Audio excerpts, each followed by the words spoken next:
Hello everyone, welcome if you're new here, welcome back if you're not. Today you might notice I'm wearing white, which can only mean one thing: we're not going to the house. Instead, I'll be talking you through how we're planning our renovation. So from the offset, the structural stuff was pretty self-explanatory. We wanted to knock through the lounge and dining room, and we wanted a small extension on the kitchen, and we wanted to build into the loft. But once you've decided all of that and your architect comes up with the plans and what it's going to look like, it gets a little bit more complicated after that. With the Victorian terrace, there's so many different ways you can take it. You can stick to the real bones of the house and want original exposed floorboards and ceiling roses, or you could go the opposite way and do it really modern. You can do a combination of both. One thing I knew from the offset was that we wanted to keep as much of the original features of the house as possible while sourcing some other features that should be original that we didn't have, so kind of faking it a little bit. At the same time, our house isn't some massive grand Victorian, so we didn't want to keep it super old school. We did want to bring some kind of newer or trendier elements in, and we also wanted the space to feel like ours. The thing with all of these options though is that you do have so many different ways you can go, and a big thing I really wanted to make sure was that the house ultimately felt very cohesive. I didn't want each room having a different theme. I didn't want it to feel really old school downstairs and really modern upstairs. So it takes a little bit of planning to get that right. So today I'm going to be talking you through how exactly we plan this, from sourcing inspiration, mood boards, finding the materials you'll need. As you go through this video, if you have any tips or tricks or advice, please do comment down below. Nothing is set in stone, and I could use all the advice I could get. And if you'd like to follow along with our Victorian renovation journey, please just hit the subscribe button below. All right, let's get started. Now, if you're thinking, brilliant, an amateur renovator telling me what to do with my home, you'd be exactly right. So here's what you need.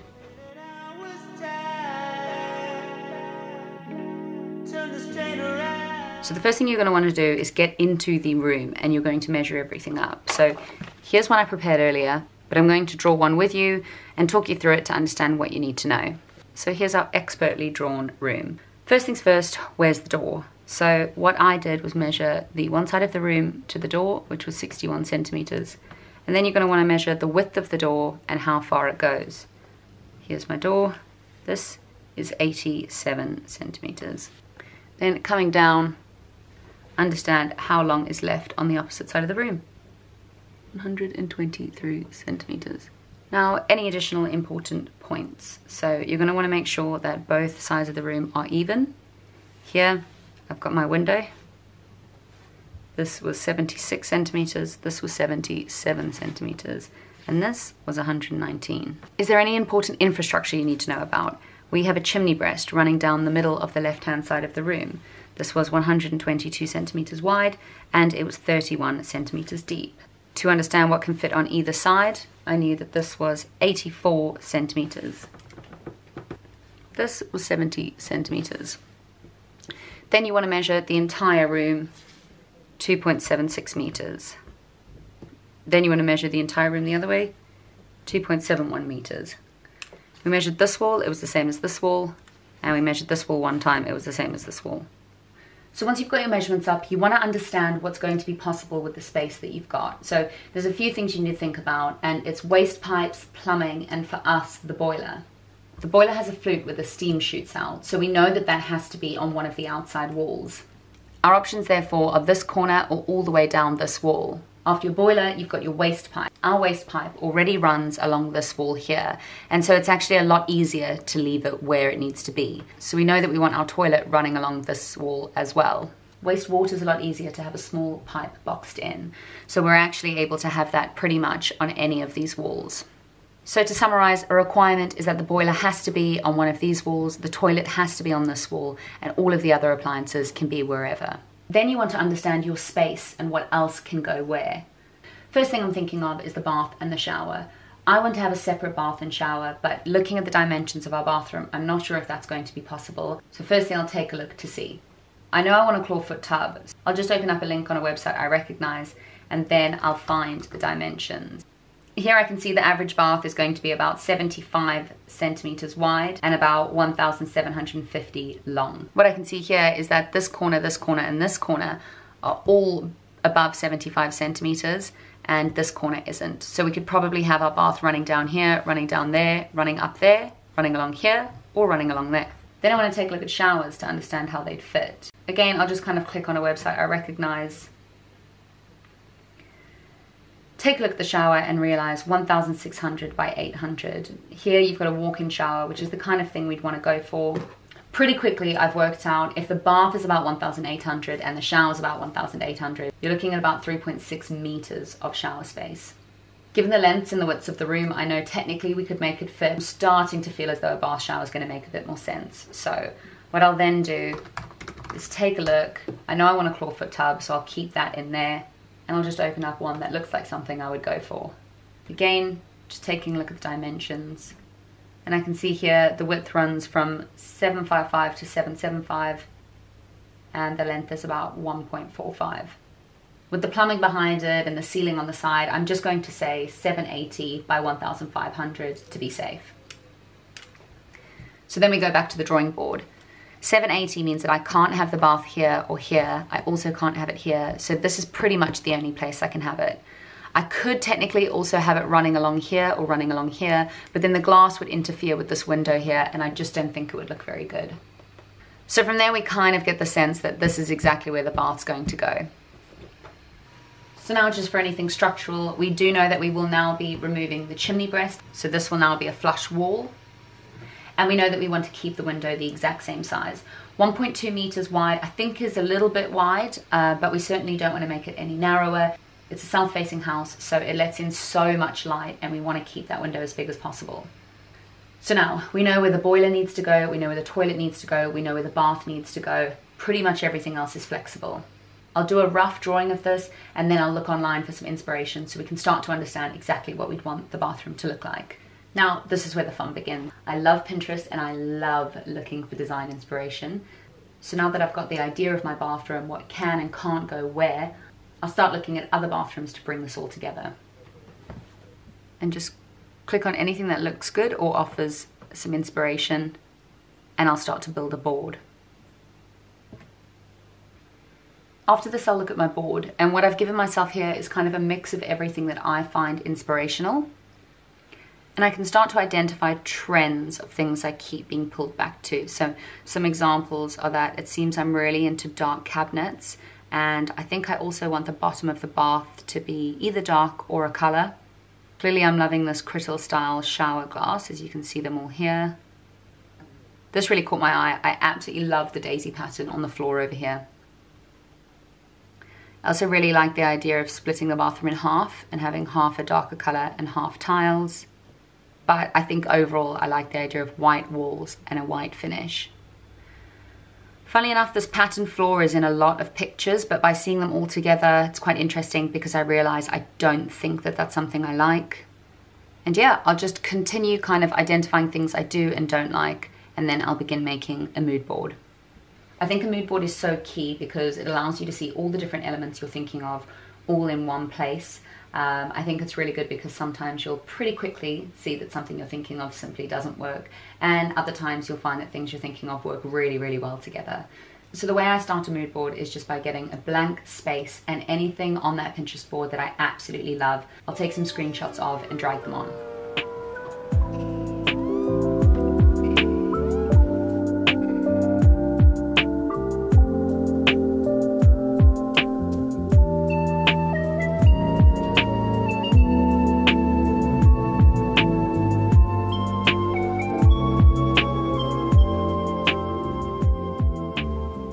Then I'll go in, take a look and identify some themes and some things that I want to start searching for. So you can see here, clearly the crystal glass is working for me, the black cabinets, the gold hardware, the square mirror above the sink, this daisy floor. I've not seen any other tile work that I like, and something interesting like a dark roof or a cool rug. Then the key is to go online and find out if what you want is affordable, available, or if it even exists. Pinterest has got me one too many times where I've fallen in love with something and then found out it's basically unachievable. The first thing that got me was a vanity sink. So while all the ones in Pinterest are beautiful and huge, they just don't sell anything like them in the UK. They tend to be made of cheaper materials, they're smaller, they're quite compact, and I just don't like the look of them. So then you need to rethink your idea.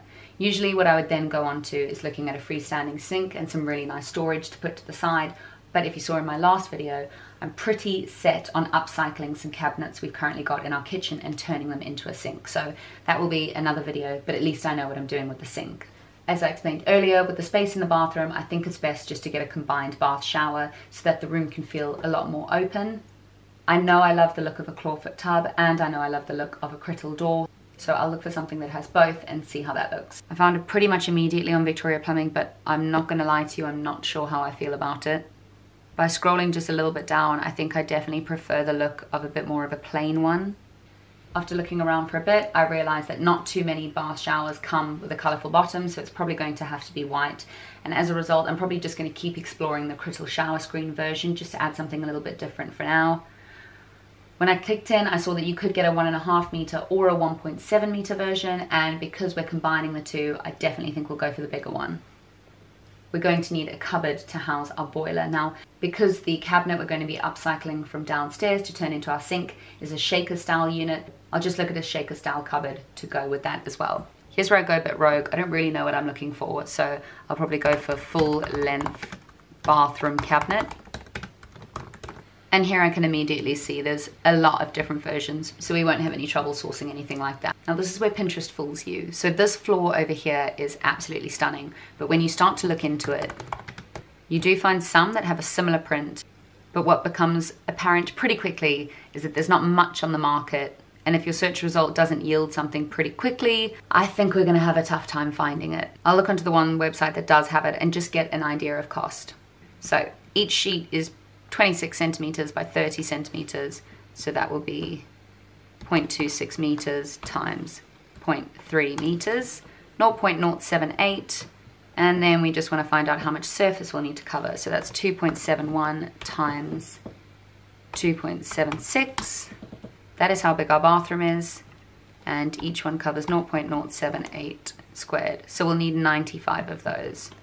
96 to round up. And each sheet is £6.85. So we know it's going to cost us about £650 to tile the bathroom floor. Just as a comparison, because this is our first house and we have no idea what's cheap or what's expensive, I'll just go onto a regular tile website and just do a quick comparison with what they have to understand how much that really is. Here I just see this here, pretty similar. Not the same, but pretty similar. And then the polka dot floor tile, which is what I think I just saw. Hello, my camera died and I didn't notice, so I'm just going to talk through the rest of the screen recording and then pick back up when I noticed. So what I'm going to do here is just the 2x7.1 by 2x7.6, which is the size of my bathroom, and I'll times that by the cost per square meter of this new tile. As you can see, it's £372, so it's a good couple of £100 cheaper than the website I found, and that's kind of how I realized that perhaps the style of tile I'm going for is too expensive, or we just have to decide if this is something that we want to invest in. Now, this is when I take a look back at my mood board, and one of the things I did notice as well was that I also love the look of an interesting rug on the floor. So this is the point I'd probably think, do I really want to get those tiles, or would I prefer to save £200 or £300 and spend £100 on a mat instead? Also, it depends on circumstance. So if the bathroom was the only room we were doing up, I probably would spend the £300 extra on the tiles. But if we make these decisions on every single element of every single room in the entire house, you do find things very quickly add up. So we have to be smart about what we choose to invest in. So from doing all of that, I've got a pretty good idea of what I think I want in the bathroom. It's wooden floorboards, a really cool rug, a white clawfoot tub with a Crittle shower screen, black cabinets that match the upcycled cabinet I'm going to be doing downstairs. So I'll get my pen and paper back out. And we know we're having the cupboard here, the toilet here, the bath here, and then I'm thinking I'm going to want my sink here. Now, practicalities. Think of yourself walking into your bathroom as it is, and think of all the things you're going to need. So when I think about walking into my bathroom, I remember I've got a towel rail, which I need to think of. I also think that we've got the toilet brush and we've got a bin, and then also a hand towel on a separate rail for right after you've washed your hands. Then I've lived in about 14 or 15 different houses in my entire life, obviously moved every single year due to uni. I've rented in a few places in London. And so then this is when I really think back and think of what annoyed me about previous houses, what I loved about previous houses. So the first thing is storage. I feel like every bathroom I've lived in has never had enough storage, and so you end up with a bunch of junk just littered all over the place. You've never got enough space to put your shampoo, conditioner, your body wash while you're in the shower. You've never got a place to store spare ones. You've never got a place for clean towels. This is things that have irritated me in the past, so this is when I'm really going to get planning about what we're going to do. So I'm thinking we'll probably have a mirror that sticks out so that we can have storage for face wash and stuff. Then we will have cabinets below the sink, so that's enough storage for spare toiletries. In terms of the cupboard, we can put the boiler in here and we can have the cleaning products around there, and then in the cupboards underneath we'll have clean towels. The handrail will just attach to the side of the sink cupboard. The towel rail we'll probably put here. The toilet brush will just go next to the toilet, and then the bin I'll probably put next to the toilet, or I'll put inside the cabinet. Now we just have a think logistically. So when you finish on the toilet, you want to wash your hands. Ideally, I'd want to have the sink and the toilet opposite each other, but of course the boiler's going here, so we can't. And then of course we'll have a hanger off the back of the door as well. So what I'm now thinking is you can grab a clean towel from there, you dry your towel on there or on there, so the problem's not that bad. And then of course that big rug that I think I'm gonna get. And there you go. This might have been the world's most boring video, and if it was, I'm very sorry, but through a lot of trial and error and feeling very overwhelmed for a good amount of this process, I think I've now reached the point where I've got a system that works for me, and so I just wanted to share it in case anybody else was starting their renovation journey and didn't quite know where to begin. As I said in the beginning, if you have any comments, things I've not perhaps thought of, or advice about what you would do with the bathroom, please let me know, as I would absolutely love all the advice I could get. And again, if you'd like to follow along, please hit the subscribe button below. That's it for this week. Next weekend, I will no longer be wearing a crisp white shirt, and I'll be back in my mask, hard at work in the house. I'll see you there.